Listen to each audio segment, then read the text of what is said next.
আরজি করে তরুণী চিকিৎসকের নৃশংস হত্যা, মহিলাদের নিরাপত্তাহীনতা এবং রাজ্যে লুম্পেন বাহিনীর তাণ্ডবের প্রতিবাদে এবং মুখ্যমন্ত্রীর পদত্যাগের দাবিতে শ্যামবাজারে আজ প্রতিবাদ ধর্নায় সামিল বিজেপি। দলের নেত্রী রূপা গঙ্গোপাধ্যায়, অগ্নিমিত্রা পল পুলিশ এবং মুখ্যমন্ত্রীর বিরুদ্ধে ক্ষোভ উগরে দেন।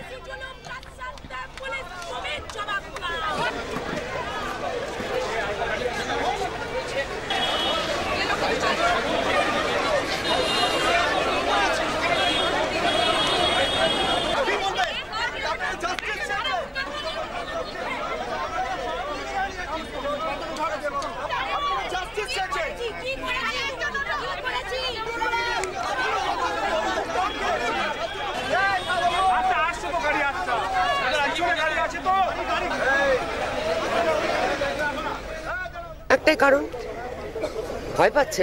মঞ্চ ভেঙে দেওয়া হচ্ছে বারবার। মঞ্চ হ্যাঁ, ভাঙবে তো, আবারও ভাঙবে। ওনার নিজের গদিটাও ভাঙবে কদিন পরে, বলে দিচ্ছি। ওনার লোকেরাই ভাঙবে নিজের গদি, ওনার গদি। এখন এখানে হাঁটবো, চলবো, প্রতিবাদ জানাবেন, বিক্ষোভ। হ্যাঁ, এই তো আছি তো।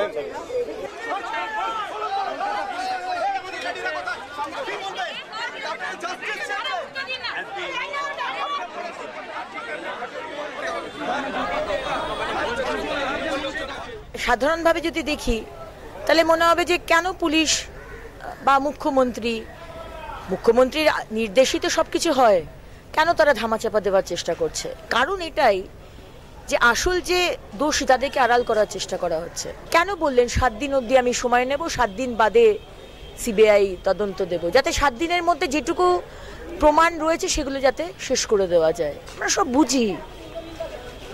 আর যদি তার মনে কিছু না থাকতো, উনি যদি সত্যি বিচার চাইতেন, তাহলে ইমিডিয়েটলি উনি সিবিআই তদন্তের আদেশ দিতেন, কিন্তু সেটা দেননি।